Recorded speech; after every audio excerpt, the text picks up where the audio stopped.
Night of the Living podcast is always ad-free for patrons at patreon.com/NOTLP.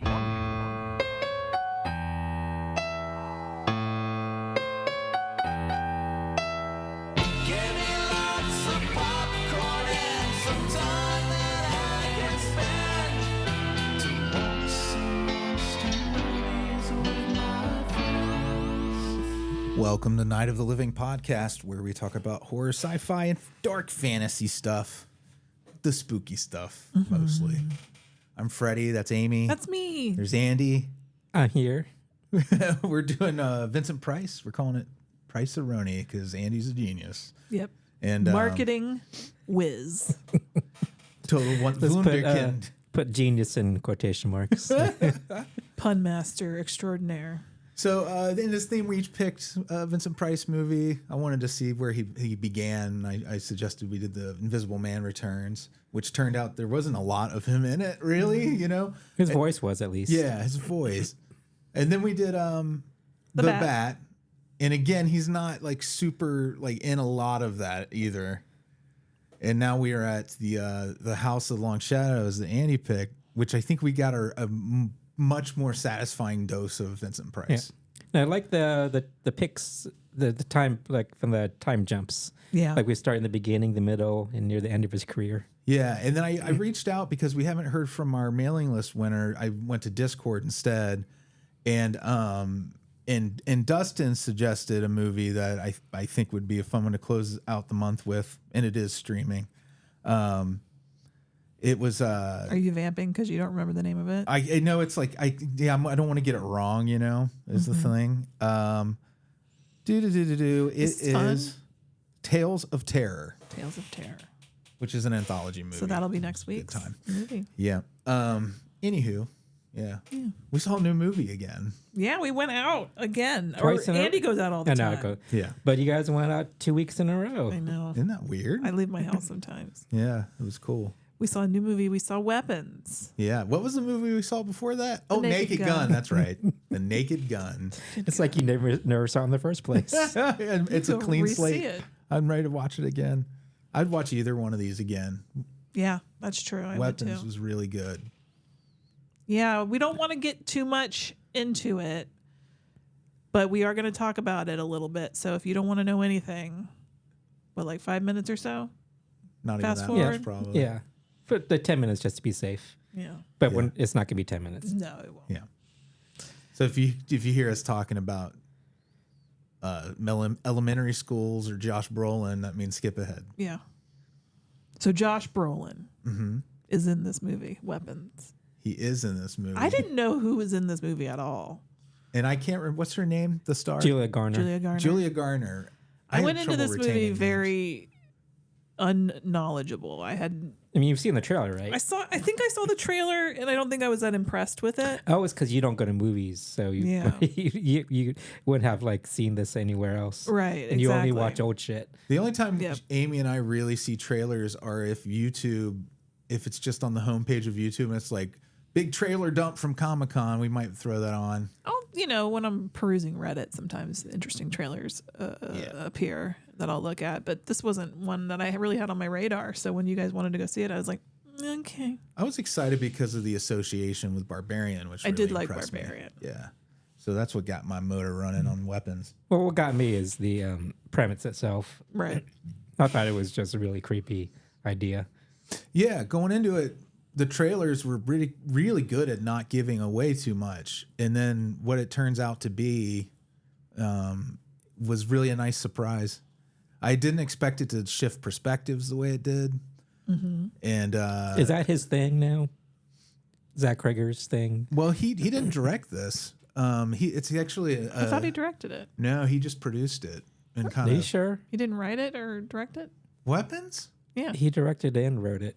Wait, well, I'm mixing this up with something else that I just read about. Never mind. Are you thinking of him? I am With thinking Jordan Peele? of. I just saw Companion, Oh, okay. and you know what I'm thinking of is the guy who did Companion. Never mind. Why'd you think he did Weapons? Because they're both single word titles? Well, it's not just that, but the personality of the movie. They kind of, to me, and you've seen Companion. Yeah. That kind of the humor of it is where you think you're going to get something really dark, and I thought that was true with Weapons too. But it turns out that there's like some really great humor and funny moments in it that really it needs because it is kind of like intense to like the nth degree. Yeah, sorry about that mix up before. Brains goofball. I just was reading about Companion right before we started, so I can't even remember that guy's name either. Joe Schmo. It was his first movie, and he got like, you know what? You guys talk for a moment. I've got to figure out why I made that connection. Now you've got to do some Googling. I really, really like this. In fact, I saw it again yesterday. Yeah, you've seen it twice now. I didn't know that was Han Solo. I thought it was Jack Nicholson's grandson. Yeah, is he acting? Yeah, he was in his biggest role recently was in Smile too. Oh, okay. And he's done some other stuff, but they look a lot alike. Yeah. God's running out of faces. I'm sorry. Yeah. He Okay. is. Zach Krager initially was supposed to direct Companion after Barbarian, but then they couldn't get it set up, so they gave it to Drew Hancock instead. That's where the Barbarian connection was. Okay. Half the show To is Weapons. Freddy trying to figure out what he thought. Well, you know, I'm trying to watch more new stuff, and it doesn't stick the way the old stuff does. Do you think it's because of the marijuana? I'm sure that has something to do with it, but also like newer stuff kind of bleeds together a little we're getting more old. for me. Yeah. Yeah, No, I gotcha. But although Weapons does stand out. yeah, and I think he's definitely developing his own style Yeah. and his own voice, even though he's only 2 movies into his directing career. Yeah, and you know, I think it's so crazy that he came from sketch comedy too. It's like one of those things that's just wild to me that he can make something so scary. Right. And then, Aren't most Jordan comics Peele? kind of fucked up people? well, that's the other. I was just about to say Jordan Peele, the same deal. Yeah. With Jordan Peele. Yeah, The it seems deal like there's with always, Jordan Peele is a late night talk show I'm going to pitch. Yeah, there's a lot of connections, but then there's also people who are funny people that make horror movies, and they're really just bad, funny horror movies. They don't have any real oomph. But these guys have a darkness in them. Mm-hmm. They're able to tap into, or something. Maybe they just understand something about what makes us feel super uneasy. Like I did read that Pedro Pascal was supposed to be in this movie, but his schedule didn't align. Shocking. He's in everything nowadays. He's in everything. He needs to slow down. I'm sorry, he does. He's like, gotta get those checks while I can, is what he's saying. He has something called Freaky Tales, I think, out now. I think it's streaming. It's like supposed to be like a fun, wild movie. Pedro Pascal. Never heard of it. I assume he was going to be the Josh Brolin role. Was it the Josh Brolin role? I don't know. That's the only thing I can see him in this Yeah. movie, because all the other parts are kind of for other more niche actors. Sure. I get you. Maybe he was going to be Julia Garner. That'd be interesting take. Or he was going to be the villain. He'd Isn't be, that funny? He's in a movie with Julia Garner now. is he? Fantastic Fantastic Four. She's Yeah. having a good summer. Yeah, good for her. I love her. The movie I was talking about was Freaky Tales. It's like kind of like a Pulp Fiction-y, but it has like supernatural shit in it, I think, too. It's funny you said Pulp Fiction, because this has a little like a Pulp Fiction setup too, Yeah, yeah. I love that. with the changing perspectives that lead up to a big finale where all the stories converge. You know, I didn't even realize, because I wasn't thinking of Zach Krager. Is that his name? He did that in Barbarian. Yeah. Yeah, I kind of forgot that he also broke it up into what was her perspective, and then Justin Long's. Was there and then the flashbacks too. And Bill Skarsgård's perspective And too. Bill, yeah. he had his own separate one too, didn't he? Yeah, I love that kind of storytelling. I don't know if The interconnected yeah, kind of time shifting story. Yeah, I do enjoy that. like in the mid '90s, that was like people were doing that again, and they were doing it a lot. Yeah. And I guess it was like burnout. And people were like, I want linear stories again. So how do you feel about Zach Krager Krager, he's Krager's. doing a Resident Evil movie? I heard a rumor about this. Is this true? Yes. Yeah. Yeah. I love the idea, But but as somebody who's not very well versed in the video games. and that doesn't, to me, that doesn't matter. it's kind of silly to bring that IP out at all and attach him to it, like because he's such a unique voice that it doesn't make a lot of sense to constrain him to existing IP. But maybe he's going to make something awesome out of it. Yeah, I don't know. They were supposed to be a George Romero Resident Evil movie at one point too. That never happened either. So is it in production or is it in development? Do you know? I think development. Yeah, I feel like I'll believe it when I see it. Right. It doesn't fit for me though. It doesn't make sense. Okay. I don't know. Not because it wouldn't be good. I think it would be awesome. I just like feel like he is doing his own thing. He's like you said, he wrote both. I mean, of these Weapons movies, right? did a great Yeah. bit of business at the box office, so it looks to me like he's going to be able to do what he wants to do. Yeah. Yeah, this probably is blank. Can't wait to see his blank check movie. Yeah. After Resident Evil. Yeah. If he can make a really successful Resident Evil, what did you think? Did you watch the one in between that? The one that came out during the pandemic? Yeah. I really haven't liked that I one. haven't seen any since the Mia Jovovich ones, the originals. The one that came out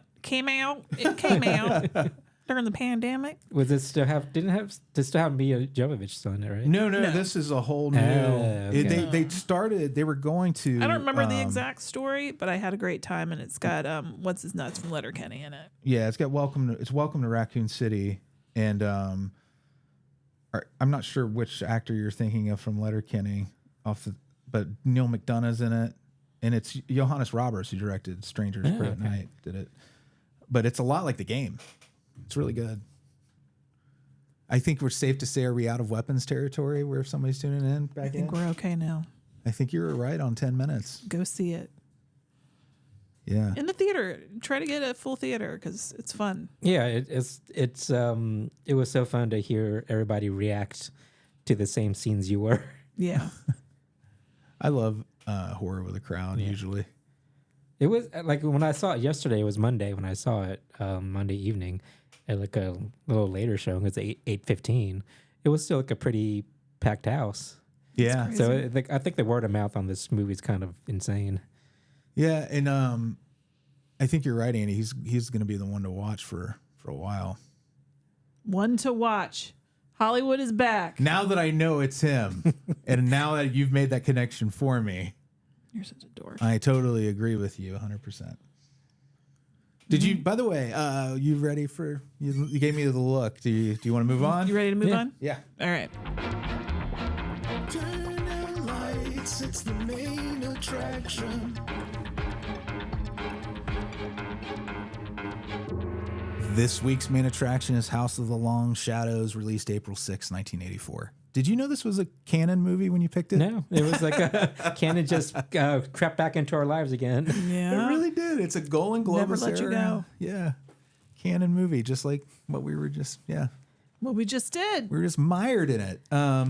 This was filmed on the ancient grounds of Rotherfield Estate or Rotherfield Park in Downton England. Abbey. That's not the same place they filmed that. But this place has been there like apparently since like the year 1000 or something. I'm sure I'm in a different iteration because it looks kind of modern in parts. But I love an on location. I think that gives the movie like a high budget feel. But this is Pete Welker, who did a bunch of crazy ass movies in the 70s: The Flesh and Blood Show, House of Whipcord, Frightmare, which has the lady who is the head of the family in this one in it as a crazy. Have you ever seen Frightmare? It's she's a great wild role in that. Yeah, so this weird thing about this guy is he was real young. Pete Welker was making movies like he was younger than us, I think, and at the time. And after this movie, he retired and started doing property development, like as in real houses and shit, not IP. That's an interesting Yeah, he left the industry to do left that. turn. Yeah. This was written by Michael Armstrong, suggested by the novel Seven Keys to Baldpate, which was Armstrong wrote this. He wrote Life Force for Canon too, which was the space vampire movie. He's worked in a lot of like low and mid budget stuff, but the original novel was turned into a play that was successful, and it has been made into films 5 previous times before this. Since 1917. I think it's been thoroughly mined. Yeah. And you'd think it would be perfectly refined by this point. But when we get in the movie, you'll see that's not the case necessarily. it hasn't been tested to make total sense yet. Lionel Grisbane, this is Vincent Price's character. He has a great line, "Don't interrupt me while I'm soliloquizing." Did I pronounce that correctly? Is that a real word? Did he just make that up? I mean, soliloquy is a good word. Yeah, But can you correct. put icing on anything and make it a word? everything's The better English with icing. language is still an open language. It's still evolving, still adding and subtracting. So sure. Yeah, it's a great line. He's got a kind of a deliberate hammy performance It's going bitchy. on. Corrigan, played by Christopher Lee. Sebastian Grisbane, that's Peter Cushing. So you got like the Holy Trinity right here. And then they put John Carradine in there too as Lord Grisbane. Okay, Let John Carradine die. I read like it was like, oh, it's the first movie with all these 4 people in it, and how do I know John Carradine? Oh, here's the thing, John. He's been in everything, but his kids, his Yeah, kids. Yeah.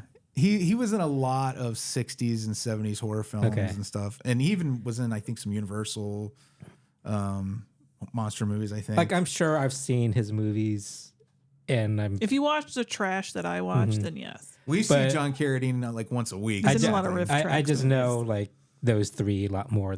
I think most people would know those. Cushing, Lee, and Price more than Carradine. Well, they also, For me, at least. I think those actors that they had a more specific brand. I think too, where Carradine kind of would be in anything, like anybody, any role that came his way. It's kind of like Danny Trejo's kind of like that now, where if somebody says, "I can pay you the minimum, whatever is required," and they're like, "Yes, I'm in." Well, he's not as specific as the other actors. You know what I mean? Yeah, his brand's a little more muddy. Yeah, he's like more of an everyman, whereas the other 3 have such a specific look and air about them It's that it's hard for them to fit in every role. this guy Carradine was real hard on his body too, because he was a real notorious heavy drinker and all this. But like, What? Yeah, What? Can you An bring old it up? English actor? Oh, that he's drank hard? American. American? Yeah, Or an Carradine's old American. actor that drank hard? So at least I think he's American. Yeah. Canadian. Yeah. So he just turned up in The Howling Man, which is an episode of The Twilight Zone we just recorded about, but it's not out yet. But that's another connection. And he has a big full beard and this like luxurious hair, and you don't recognize him.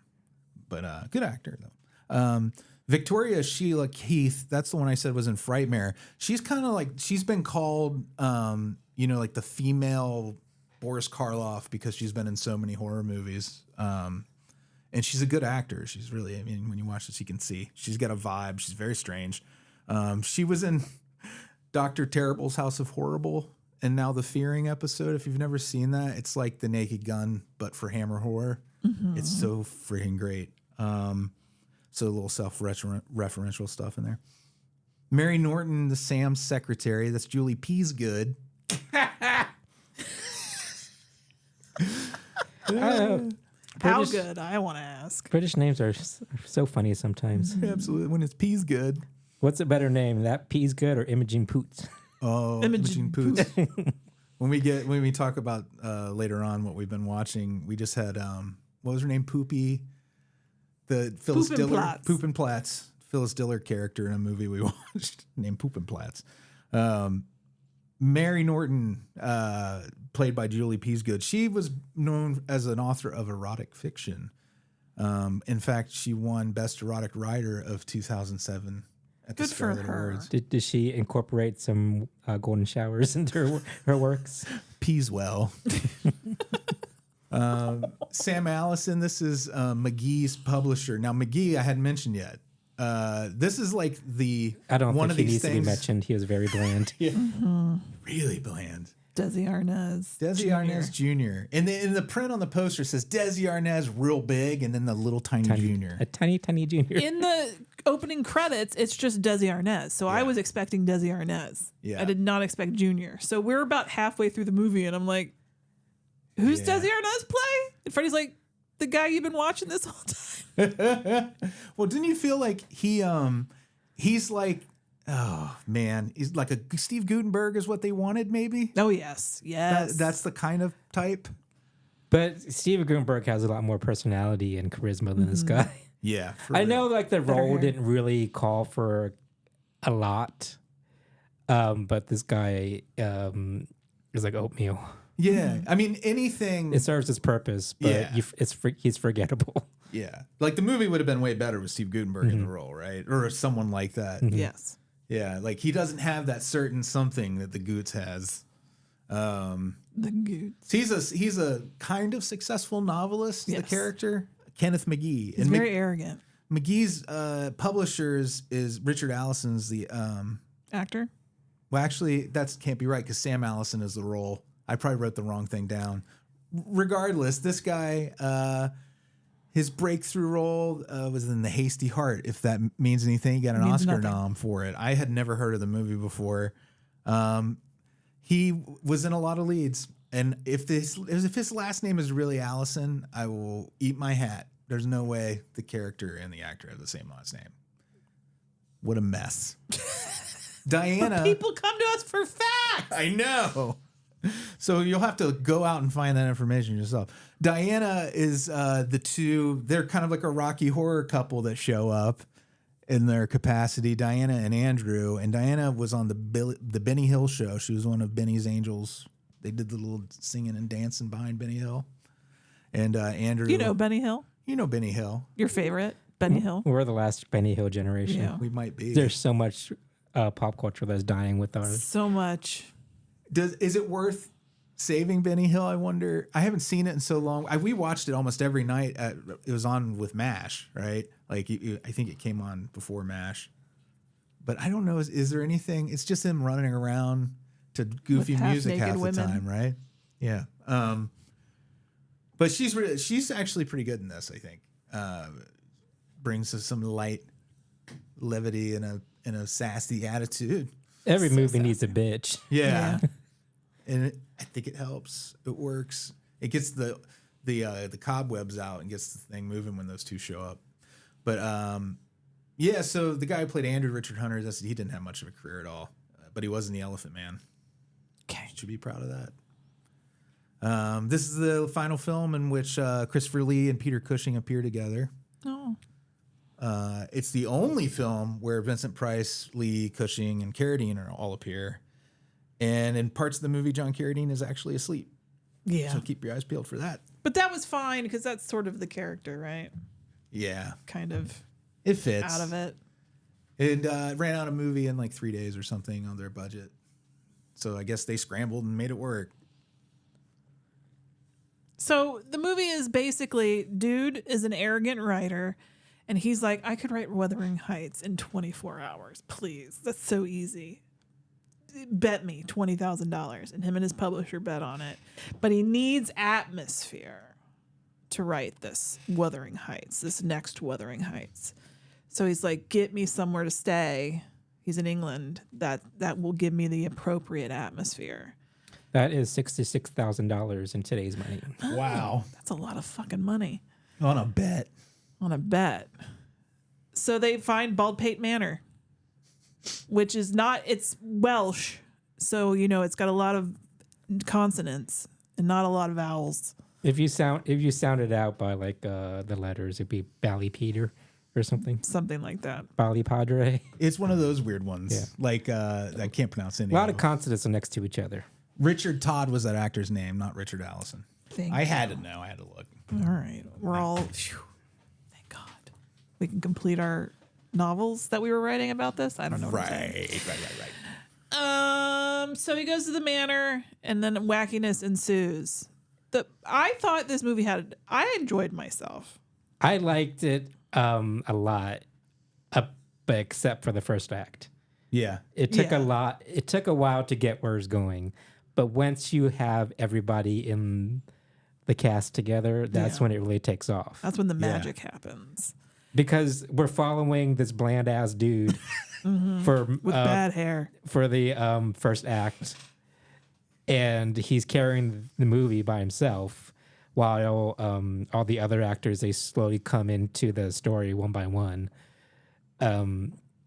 So like, he's our focus for the first act, and like as I feel so bad talking about him like this, but he's just so bland. Well, okay. he is, and that do you feel like I can't say for sure that's what they were going for, but this director, he might have told him that you're just there as a placeholder. I mean, I feel like they casted the people. Hey, we can get these four iconic actors, and then like they thought about the story and the production and the script secondary. Yeah, you can almost hear the conversation of we got Desi Arnaz Jr. Because like every time one of these iconic actors come in to the story, is very grand and a lot of pomp around it. You give the audience a chance to applaud. Because they're in the shadows and they come into the light, and there's like a big musical thing and everything. I bet this would have been fun to see with an audience of fans of these actors. It would be really neat. You'd probably get those reactions that you like, those real reactions where people are like, "Woo, Vincent Price!" It needs to be recorded in a live studio audience. Yeah. Woo! Ooh! Every time characters kiss. Julie Peasgood's around. That's the actress. Never mind. That sounded made up, so I thought it was the character name for a minute. No. So yeah, he gets to the manor. Takes him a long time to get there. And then slowly but surely, members of this family show up, or he meets them there.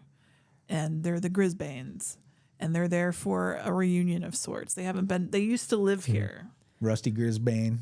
But the setup is that his publisher rented this manor out just for him. Yeah, so he doesn't think anybody's going to be there. Yeah. So any of these people, they're basically trespassing. Even the caretakers, they meet him at the door, and they're not even supposed to be there. So like as he slowly realizes what's going on, then he's like, "Oh, something's up." Right. It's a spooky idea. You think you're going to be alone, and then a whole fuking family turns up, starts It's their doing weird shit. ancestral home Yeah, it's somebody's ancestral home. in real life. I mean, when you think it's like that again, and you're like, "Good on you, Ken," and you made a movie that seems like it has some depth.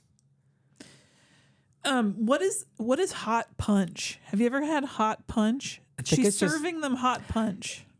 I think it's kind of like a hot toddy or something. Oh, that makes Let's sense. hope so, or like a mulled wine or something, because if it's just simply punch that's been heated, It's a nice hot Hawaiian punch. that sounds disgusting.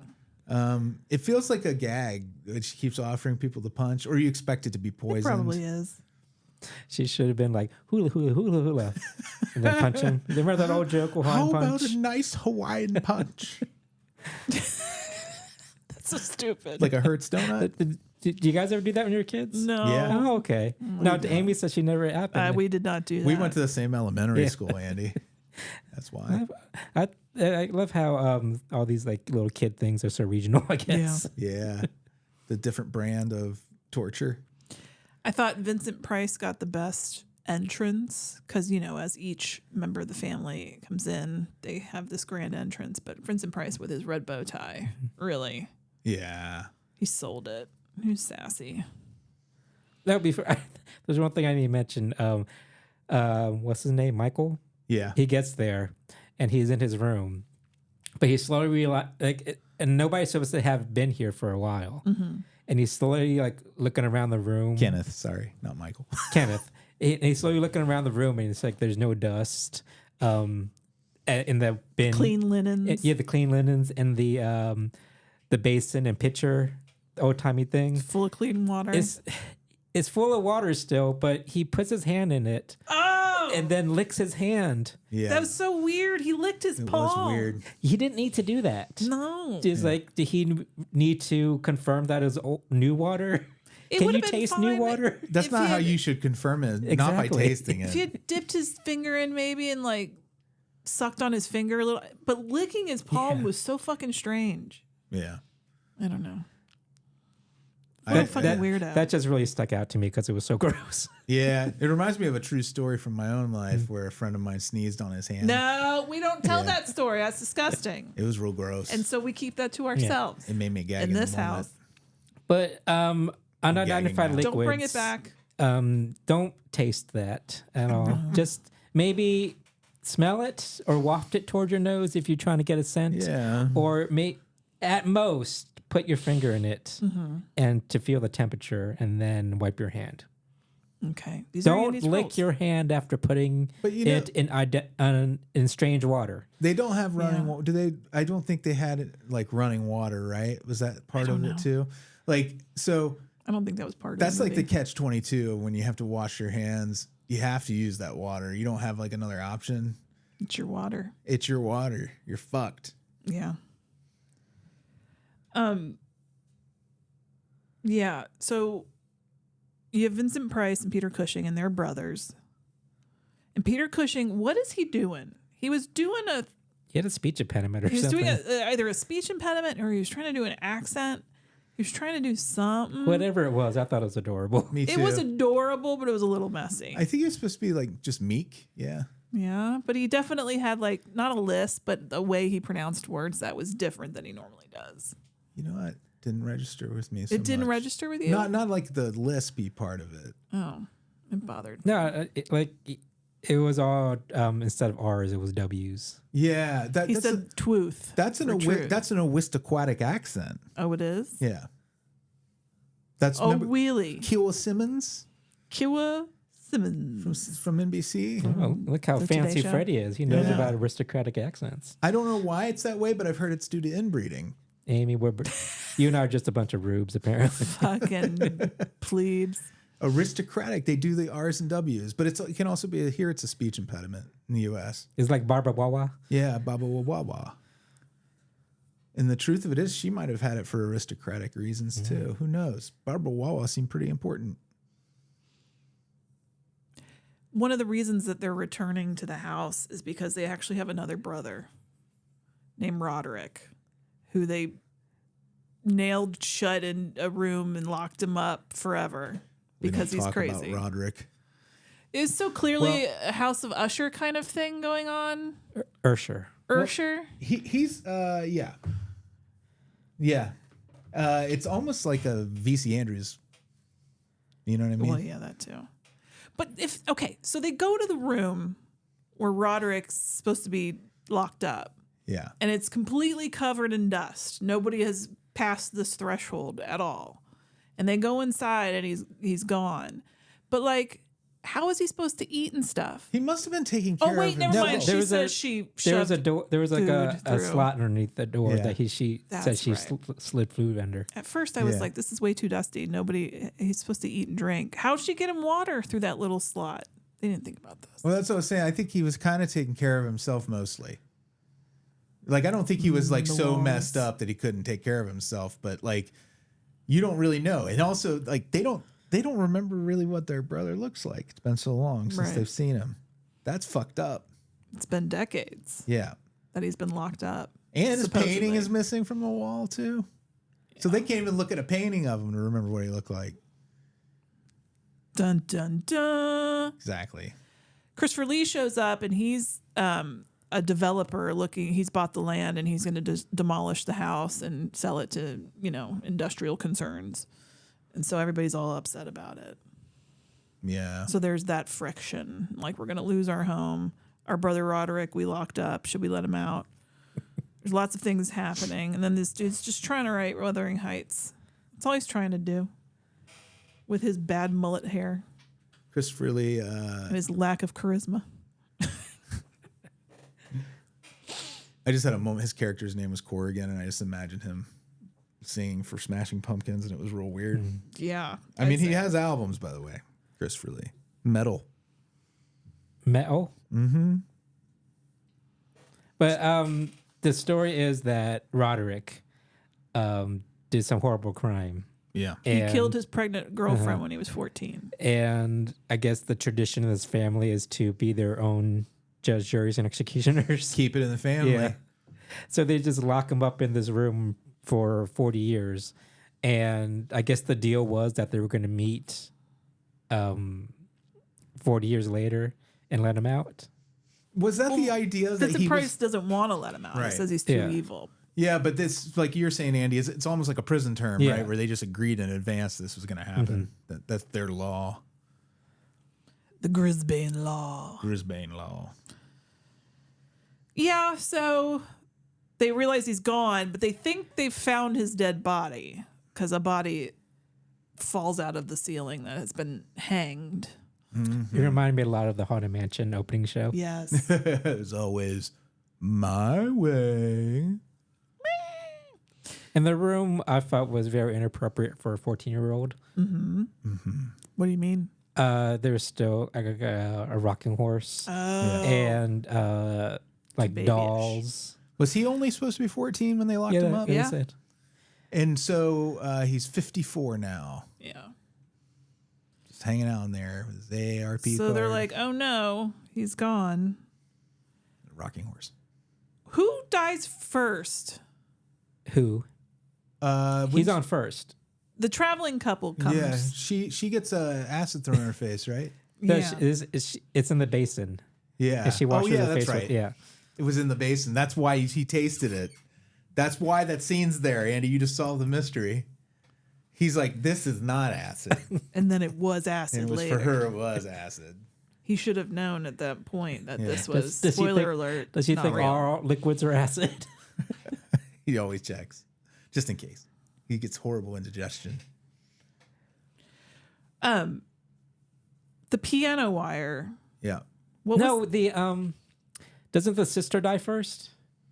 Does she die before the I lady? think so. yeah. She gets strangled with a piano Yeah. wire. And they- Vincent Price says piano wire. He must have heard her singing. That's a great bitchy Yeah. line. He's so bitchy. I mean, granted, it was like a very shrill song that she sang earlier. Right. And she really wanted people to drink that punch too. All around, just like really putting herself out there. Love me. I guess that's all they had to do back then was just sit by the piano and sing, regardless of your abilities. Yeah, that's what I do. But you're a lot better singer than this chick. Oh, thank you. You are. Another great line. Keep drinking. You'll feel better. Yeah. And that was encouraging the other half of the traveling couple to drink the hot punch. I'll never get over it. But it kills them because it's poisoned. I'd watch a sitcom with all these characters in it. So Absolutely.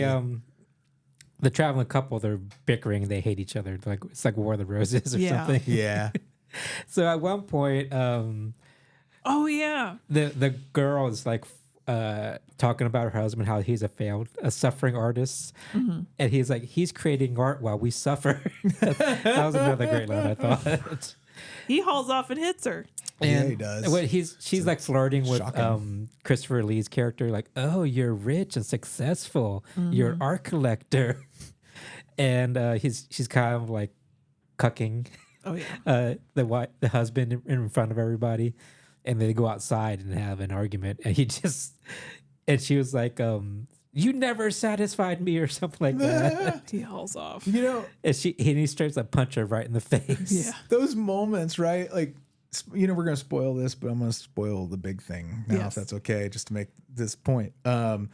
It's all put on. That's all a show for him, like the game or April All a Fool's show Day for Kenneth, for Kenneth. our writer. And that to me, when watching it, I'd seen it not too terribly long ago, and then watching it again with you guys, knowing that it was all going to be fake. It feels like, what is it called? Tony and Tina's Wedding or something? The dinner theater show where you go and you're at the wedding reception, but all the crazy shit happens around you. And those moments where he just knocks that woman down, you're just like, whoa. But then you're like, oh, they're fucking around and acting. Everybody's over the top. No, but It here's the makes thing. sense. That scene in context is kind of confusing to me because it happened away from the group. That's what I was going to say. Oh, Weren't yeah. they away from everybody else? Because they literally went Yeah. outside to argue. And they're just actors, though. I mean, granted, I Maybe they're think just in the scene. Yeah, they were in it too they needed much. to like convey that they're arguing outside and have like a fake argument because maybe the other people can hear. But the punch Yeah. was a little bridge too far Well, definitely. for a scene that people can't see. Or one that people can see.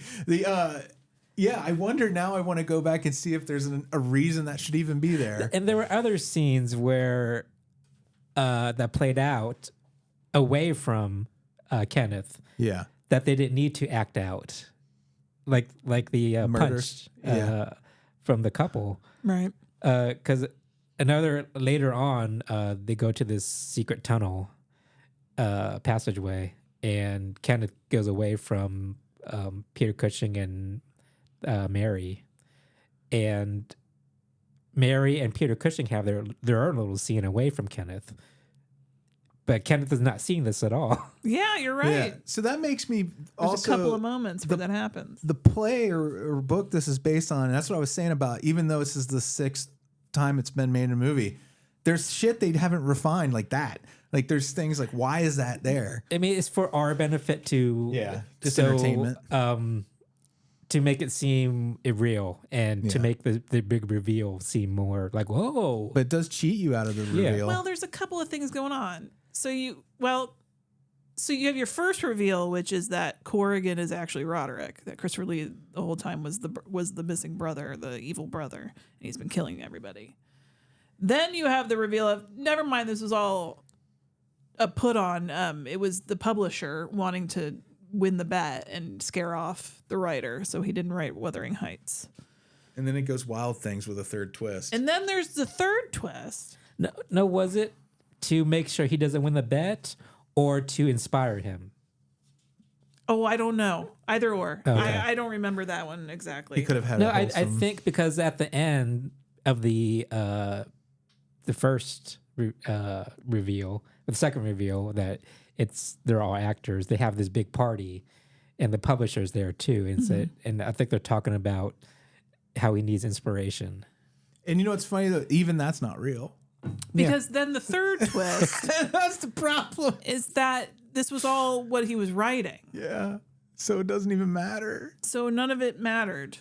Yeah. But it was great And then you're entertainment. like, but I still had fun. Yeah. But that was confusing at the end because I was like, wait a minute. It didn't need that second reveal. Yeah. No, it didn't need 3 reveals. Just I was fine with like the first reveal where it's like the game yeah. with Michael Douglas and Sean Penn. Right. Do you feel like they did the second reveal just so he could hook up with the secretary? With Mary. Because otherwise she's married in the other reality. Right. She was married to Rick, right? The guy who arrived with the girl. The bickering couple. The one who punched the Yeah, lady in the that's face. right. Yeah. Punch the lady. Did he punch her in the face? Yeah. Yeah. And then in the end, our dumb fucking writer tears up the check. Buddy, that's 20 grand. Yeah. I don't care who you That are. part bothered me a lot. I guess the inspiration was worth more than the check. I think he was Doubt in it. love. Take 20 grand and go on vacation. Jeez Louise. Ridiculous. Anyway, 20 grand still love the vacation would movie. be outstanding. great atmosphere. Those 4 actors were enough for me. Yeah. Like I said, once everybody was all the cast was together, that's when it really took off, and I just love them bantering back and forth. Especially during the after party for the play. You know what line I'm talking about. It's my favorite part of the whole movie. Yeah, me too. It's so great to hear Vincent Price say that. What is the He exact called line? Christopher Lee a bitch. Yeah, but Christopher there's more Lee to called the him line. old. Yes, that's It's right. like, you've been doing this for 70 years or something, because it is revealed that they're both actors, and it just seems so like old Queen to me. Yeah, it was And great. then you just hear he's not even on screen, Vincent Price, but you just hear bitch in his voice. That's so good. It's really good. Yeah, I enjoy the hell out of this movie. I won't, again, I should have watched it again, even because it's been like a day and it clogged up my brain tubes with other stuff. Oh dear. Because I was like, I've seen this movie twice. It'll stick. But there's still some shit like you were talking about, the shit that happens Got outside. Teflon brain, brother. Yeah. Bruh. All the stuff that happens outside of Kenneth's, line of sight, that part of it is going to stick in my craw. Right in that craw of yours. Like maybe they did it just in case he was there. He could see it. It's and, like playing Night Trap. and also they're just very over the top actors that really got into the scene. Could be. They just got out of hand. Right. Maybe they had, had an arrangement beforehand sexually. You know the kind. Mm-hmm. Strike me. Jesus. Another thing I want to mention is the bickering couple, the death scene for the lady. Yeah. After she gets punched, she's all muddy, so she has to go upstairs and wash her face with the Acid. The basin in the pitcher. Turns out it's acid, but apparently it's late acting acid that she doesn't register at first. After she splashes her face a couple of times, She's used to a little burn. she thought it was like proactive or something. Yeah, she did a whole scene. It was like even though a supposed to be Noxzema fake. commercial where she's splashing water in her face. She's like, That's the quality you get when you recruit from Benny Hill. It's good stuff. they can put up with a lot of acid. Yeah. But after she splashes her water a couple of times, and then a few moments later, she starts screaming and her skin just starts peeling off. Lord. It was gnarly too. There were some pretty gross little moments in this movie. The bulging When he licked eyes. his hand, I know. We talked about That part. The lady's bulging eyes when they strangled Oh, her. yeah, that was really good. Yeah. That was a nice addition Yeah, to make it extra nasty. Pretty good. if you're nasty. All right. Anything else about the House of Long Shadows? Nah. I can't think of anything. Cannon does it again. Yep. They Bring you delivered that this quality. time. The KW. Quality. All right. So, what has your algorithm served up to you lately there, buddy? Who you talking to, You. friend? Bad Channels. That yeah. weird ass movie. You ever seen this, Andy? It came out in like 1990, I think, about a radio DJ. It has Martha Quinn, isn't that her name, from MTV? From MTV, the VJ? Yeah, she plays the news reporter in this and his love interest. But it's this DJ at this remote. He's the new DJ at 6:66 a.m. Radio, which is changing format from polka to rock and roll at midnight or something. And he's like a shock jock or just a stunt. He's more like a morning zoo kind of guy, I guess. But the aliens tap into, they invade this alien and its little helper robot.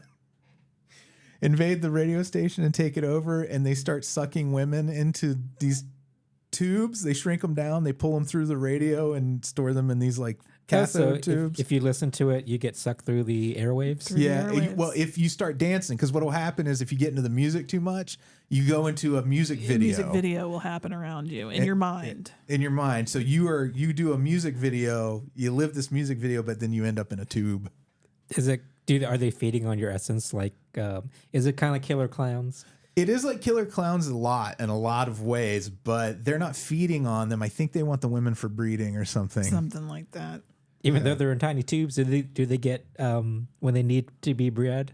They put drops of water. do in they, Maybe this is how get they'll bigger? transport them. Yeah, I guess so. It's a fun little movie. Bad channels. It's the guy who directed Terror Vision. Was it Full Moon? Which is I also love Terror Vision. Yeah, it's the same guy. It's Full Moon. Yeah. That's right. Yeah, it's fun. We watched another thing, Amy, that was that part of yours, the Boneyard? No, I was not going to talk about that, but I can. Yeah. Actually, I will. I mean, it was so absurd. The thing I was going to talk about, I haven't finished yet. So Oh, okay. I'm going to talk about The Boneyard. What is a weird fucking movie? 1992, I think. Sounds right, give or take. And it's about this psychic who is getting roped back in by the police to help them with an investigation. And they have to go to the morgue. And Phyllis Diller works at the morgue, and she's like the administrator, and she's like real mean about everything. And her name is Miss Poopinplots. Miss Poopinplots. And then Mr. That's a made up name, right? Are there actual Poopinplots out there? There might be. I hope not. Norman For their Fell, sake. Mr. Roper is the Norman Fell with a very Foreigner. long gray You ponytail. better catch him. big mustache. Poor Norman. You idiot. That's how he died, though. They go to the morgue, and it turns out that the children are coming back to life as zombies, and they're the makeup job on the kid zombies Scary. is it- scary. Specifically children? Yeah. Yeah. There are these three little kids they think are dead kids, but they're really demons, right? Isn't that the twist that they're not even human at all? I don't remember. I don't even think the kids were human. And they create more zombies Yeah. by biting. It's creepy. One of them had a little doll she carried around with her. But what's really great about this movie and what's interesting to me and Freddy is that your lead, the psychic woman, is an overweight middle-aged woman Yeah, just a regular leading person. a movie. Especially in 92. I know. And she's playing it there are so many fat jokes, though. There are so many fat jokes. Yeah. Like in the vein of Married with Children, where they're just mean. Yes. Yeah. Phyllis Diller, I think the first thing she says to her is, Did you pork up looking at her license? yeah, geez, you really porked up. Yeah. And the lady who's in the lead of this, I never, ever had seen her in anything. Was she Deborah Alley Oates? Probably. But anyways, she's giving this really sincere, Very earnest, grounded performance that looks like it could be in an indie film, like a good indie drama. Is it at odds with the other actors? Well, Phyllis Diller and Norman Fell are Yeah. your other actors, and like everybody is in a different movie except for Norman Fell and Phyllis Diller. They know what They they're know doing. what they're doing. Yeah. They know what they did. But it's weird, And man. they're 'cause sorry for it. It's like her story is very serious. Like her life is falling apart because of the trauma of being a police psychic. And her child died. Oh yeah, I forgot Jesus. about that part. I know, right? Yeah, their shit's super The dark. Boneyard. It's such a fucking mess of a movie. It really is, but it's such an interesting. It's like a great setting, the morgue. You can't go wrong. Except sometimes you can. Giant poodle in it.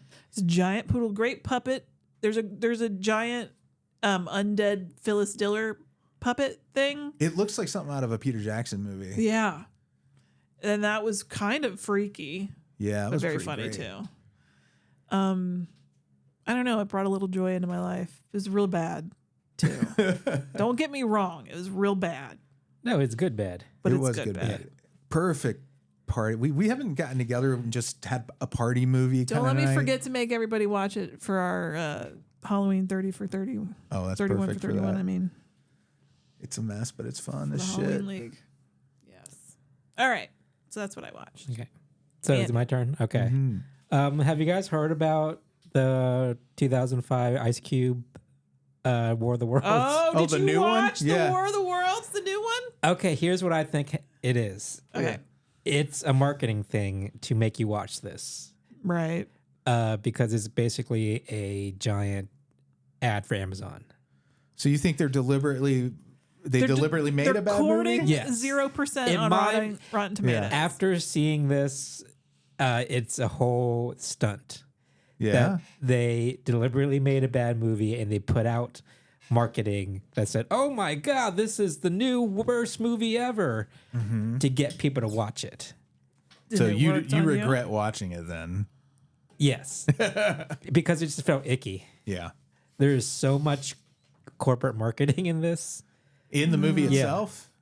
Yeah. Like one of the main characters is the Amazon delivery driver, Oh shit! and the big plot point to save them is because of Amazon helping them.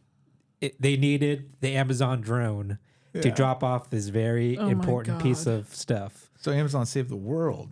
And it was like Amazon was like, yeah, these drones, they could deliver anywhere. And at one point, Ice Cube goes into Amazon and orders something, and you can see him typing it up, and you can see the Amazon like page pop up and the product pop up. It was gross, kind of. So do you think that It didn't help that Ava Longoria's in it, yeah. who apparently is like really good friends with. Bezos and Sanchez. Yeah. We watched the trailer for it, so Kinda. No, I watched it. Yeah. Yeah. It's just there's so much stuff that's so featured prominently, like Tesla and all these other like media entities. Because there's a lot of news clips, and a lot of times in movies you see like generic news Right. organizations, but it's the actual news organizations. This one, and there's so many of them, and it just feels like Jeff Bezos has his hands in everything and can controlling. Jeffrey. Yeah, just to Everything. get a movie like this made. But do you think it is so? Do you think it's sophisticated in the point that they knew they were making a bad movie, or just that it was propaganda for Amazon? It's because they didn't put any effort into it at all. Yeah. Literally, the whole movie is us staring at Ice Cube and him reacting to seeing him react to things. What is it? That sounds terrible. It's PR for Amazon, but it's a terrible movie on top of that. Yes. Like, it's not even good propaganda. Yeah. Okay. No, but it's not even good propaganda. But it's just them inserting Amazon into this movie so much. Yeah. That's the whole point of the movie. Maybe you should think of them inserting Ice Cube into an Amazon commercial. But I just felt stupid after watching this. Like, oh, they got me. Yeah. I felt like, oh, they didn't. It's okay. You resisted. You're not towing any Prime line right now. I still order from no, Amazon. but the fact that I watched it, they got me. And like how they play ads in between the breaks now. Oh, they played ads during their ad? I think there were Double ad ads. breaks because a lot like Hulu and all the other services have ad breaks now. Yeah. I'm pretty sure there were ad breaks. But even if there wasn't, it's still drawing you to Amazon and getting them like numbers and Did it make like you that. want to go to Amazon? No, it's I use Amazon when I need it. I'm not going to watch this movie like, ooh, you know what I need now? Are people binge shopping in the movie at all? No, like, but ooh, they're so happy when their package arrives. Ice Cube have like a moment where he's like, I am genuinely happy for the first time in days.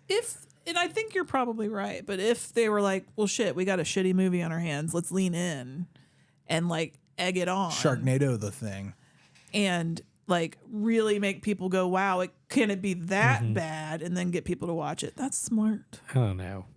I don't believe that. There was just no sincerity to this movie at all. That's why it made me think that this is a whole marketing trailer looked thing. very stupid. So. It feels. I think you're right about obviously about the marketing thing. There's no two ways about it, but I don't think they are bright enough to make a deliberately bad movie. Who knows now? I can't trust anything nowadays. No, I think the movie was sincerely made. I just mean they realized, oh shit. There was a point where they knew it was a bad movie, and they put it out anyway. Just like they should have closed the beaches. They should have closed the beaches. Yeah, but the product placement is so blatant that it makes me think that they started off. It was the whole plan all along. That's probably how they got it funded and everything. Yeah. It's like that thing on Apple TV. You never see villains use Apple products. Yeah. I don't know if that's still true, but it used to be. But one of my biggest gripes is that, like in movies and TV where somebody's on the phone and you don't hear the other side of the conversation. So the person that answers the phone kind of repeats exactly like, what? Hello? What? You're going to be late for work and and your boss is coming? That type of stuff where they have to repeat what they're telling you what's what's going on. So Ice Cube's like, there's a war of the world? Yes. It's like Lassie or something, you know? Where it's very talent center show. Yeah. And he does that through the whole movie, like, what do they want? What? What's going on here? Oh my God. Is he looking directly into the camera the whole time? And there's no need for that. Yeah, I don't understand. Yeah, like did he film it at home? I think he probably did. Yeah. He's like, I don't want to leave my house. If you could just come film me here. That'd be awesome, wouldn't it? In the context of the movie, he's like FaceTiming with a lot of people, so that makes sense if we see his face. Yeah. But when he's just by himself, because he's like this government guy that works on surveillance, so he's in front of a computer screen all the time anyway. Yeah. But there's no reason for us to see his face when he's not interacting with somebody. Does he have a really giant ass in the movie? Maybe that's it. Big lumpy. They should have put him in a prosthetic fat suit. Anyway, they just didn't think about this. Like, you could pick apart all movies if you really think about it, but they really didn't think about this at all. Damn. Oh well, I mean, I didn't have any funny. expectations of any kind. I the trailer I saw looked like off. No, but like when like trailers look so bad and there's so much like hype around it that is so bad that you need to watch it to see how bad it is. That's life. Yeah. That's some of the spice of life. Sometimes is smell this. Does it smell bad to you? Lick your palm. Taste it out. See what you see got. if it's acid. Yeah. Turns out this movie's acid. Yeah. It's Yeah. ass. Please just It's a warning. Don't watch this movie. Whatever There you is do. no nutritional value here. But it's not like The Room or Birdemic or Miami Connection, where you can. It's sincerely. It's crass. Yeah. It sounds like Yeah. in a word. Because those 3 movies, those people were actually tried, and they thought they were actually doing something. Those orphans really loved each other. You know, the orphans that lived together in Miami. it was like a Connection, clubhouse. Oh, yeah. Yeah, they really did love each other. Like there was a humanity in that film. Yes, there's heart. Yeah, in a lot of bad movies, there's a lot of Yes. humanity, and some things are just bad things. Yes. They aren't even movies, as Kelley would say if he were here with us. Not even movies. Yep, this wasn't a movie; it was a commercial. Yeah, I believe you, sir. I don't doubt a horrible I won't thing watch they it, do. don't you worry. Unless the riff tracks comes out, Yeah. then I might. Not even that. There's not. What can you riff They on? probably won't do it. There's nothing to riff on because Yeah. it's just Ice Cube in front of the screen the whole time. Yeah, and you don't want to sit and make fun of Ice Cube. Yeah. He's otherwise innocent. Is he? I don't know. I don't know anything I don't really. either. I hope he got a Wasn't lifetime he subscription. anti-vax? Is he? That sounds about right. I think once all men get to a certain age, Did Ice Cube, isn't he on the crypto train with Trump and stuff like that? it wouldn't surprise me. No. So, anyway, I can ruin anybody. I can milkshake duck anybody. What you got? Yeah. Just kidding. Well, anything else? Oh no. Next week, we're going to be doing Tales of Terror. Yeah. How exciting. I love a Thank you, good Dustin. anthology. Yeah. Me too. At the end of every show, we always say hi to our Beelzebubs. Patreon.com/NOTLP. If you want to go there, there's more content there. Ad free. Beelzebubs. Patreon. I said that already. Matt, Branan and Emily, Dr. Brian, Old Dirty Billsterd, Bill Fahrner, Blayne Yogurt, Jordache Jeans, Monica, Ernest, Dave, Paul, and Shayna. Uppo Blayne. Love you All right, guys. thank you guys. Thank you. Bye. Bye.